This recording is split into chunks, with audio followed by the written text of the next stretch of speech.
Assalamualaikum warahmatullahi wabarakatuh. Di sini kelompok kami akan mempresentasikan tentang unsur transisi periode 4. Dan perkenalkan, saya Alma Aksenan, saya Kristiani absen 18. saya Novan Widianto absen 27. Saya Sri Tiani Sayyidulazari absen 32. Saya Hasan Wariski Mahakila absen 35. Pertama Akan dibacakan oleh Alma. pertama itu adalah apa itu unsur transisi 4. Unsur transisi periode 4 adalah unsur yang terdapat pada golongan B pada tabel periodik nomor ke-4. Unsur transisi periode 4 terdiri dari SC, TI, V, MN, CR, FE, CO, NI, CU, dan juga ZN. Apa saja itu yaitu ada skandium, titanium, krom, mangan, besi, kobalt, nikel, tembaga, dan juga seng. Yang akan saya sampaikan di sini adalah pelimpahan. Pelimpahan pertama-tama itu terdapat dari skandium. Skandium dapat ditemukan di alam berupa mineral torfetit.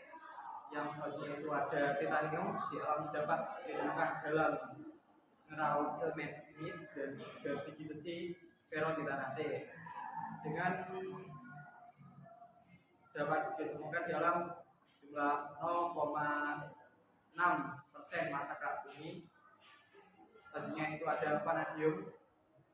Di alam dapat ditemukan berupa vanadinit dan juga karnotit. Di alam terdapat sekitar 0,02% massa kerak bumi. Selanjutnya adalah krom atau itu di alam dapat ditemukan kromit dan juga sebelah kecil nikel. Selanjutnya ada mangan. Di alam dapat ditemukan berupa ilmenit atau kawi dan juga protokrosit. Selanjutnya itu ada besi. Besi di alam itu cukup melimpah jumlahnya, sekitar 5,6% massa kerak bumi, dan dapat ditemukan berupa mineral biji besi magnetit, hematit, dan juga sidrit. Selanjutnya ada CO atau kobalt. Di alam dapat ditemukan berupa kobaltit, smaltit, dan juga eritrit. Selanjutnya ada nikel.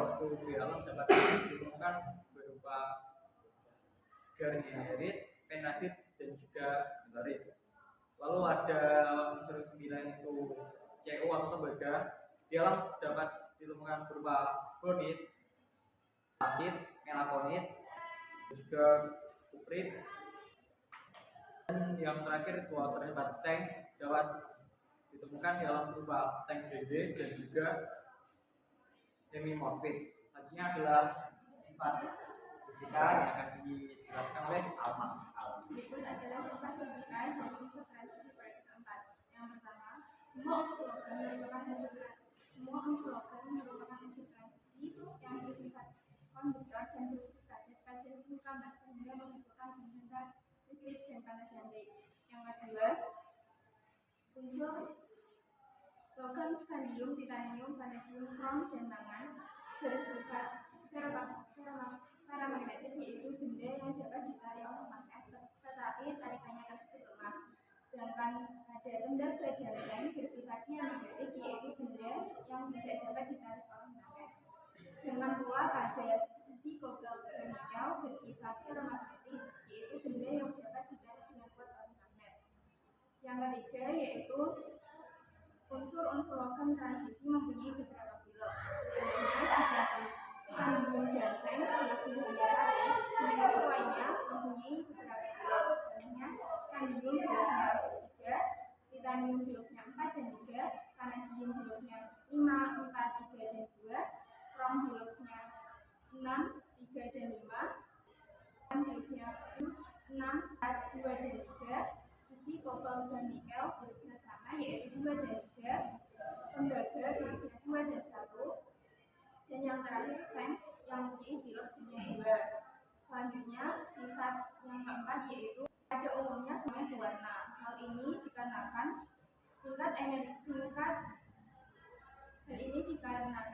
tingkat energi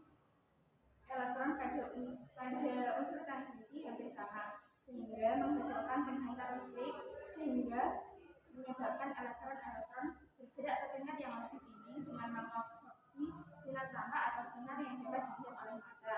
Dan yang terakhir yaitu diantaranya dapat digunakan sebagai katalisator. Katalisator merupakan proses penambahan reaksi kimia dengan menambahkan zat yang dikenal sebagai katalis. Nah, unsur yang dapat digunakan sebagai katalisator ini yaitu titanium dan vanadium. Sebenarnya sifatnya yang akan dijelaskan oleh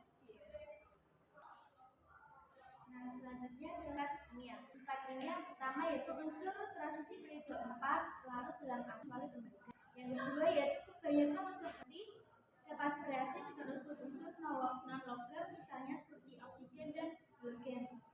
Contohnya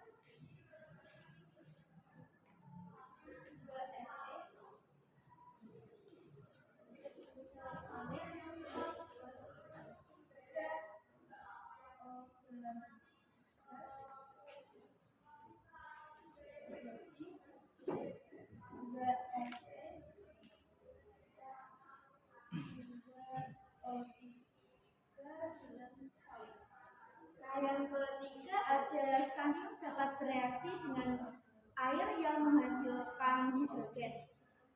Yang keempat ada unsur-unsur transisi membentuk senyawa kompleks atau senyawa koordinasi.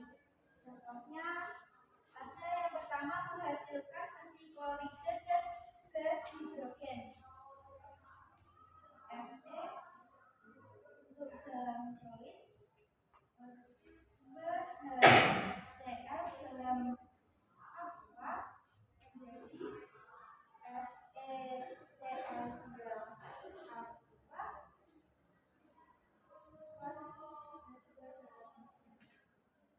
Yang kedua ada bereaksi dengan air, yaitu yang pertama tadi bereaksi dengan asam klorida, yang kedua dengan air yaitu menghasilkan besi oksida dan gas hidrogen.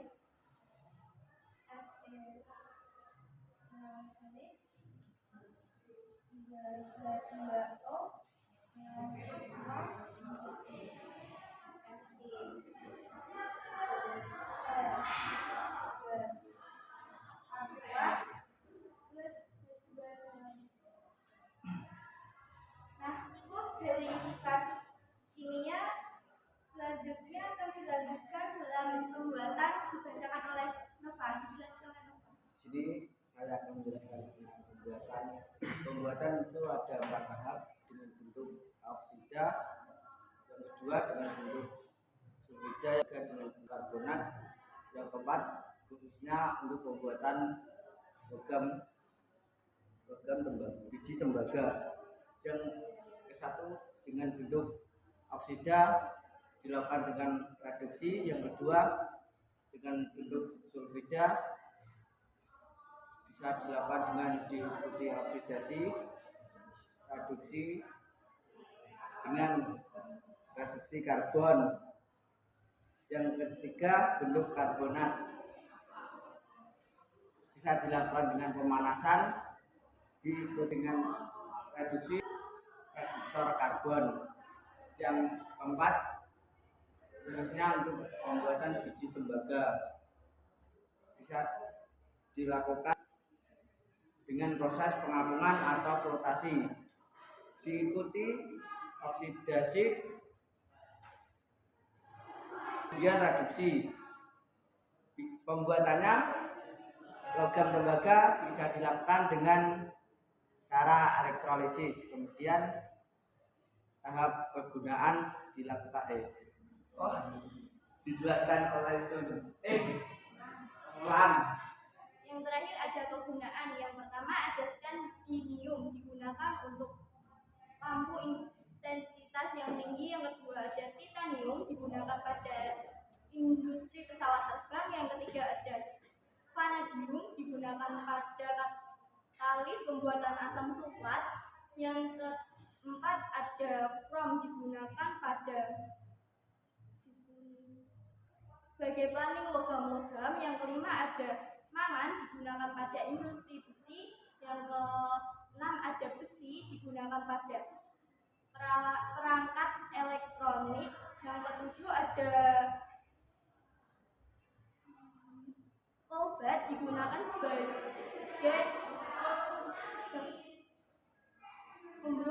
aliansi logam. Yang kedelapan ada nikel digunakan pada pelapis logam agar tidak mudah karat. Yang kesembilan ada tembaga digunakan sebagai alat-alat elektronik. Yang terakhir ada seng digunakan sebagai pembuat cat. Presentasi dari kami, kurang lebihnya mohon maaf. Assalamualaikum warahmatullahi wabarakatuh. Ada yang mau ditanyakan? Nanti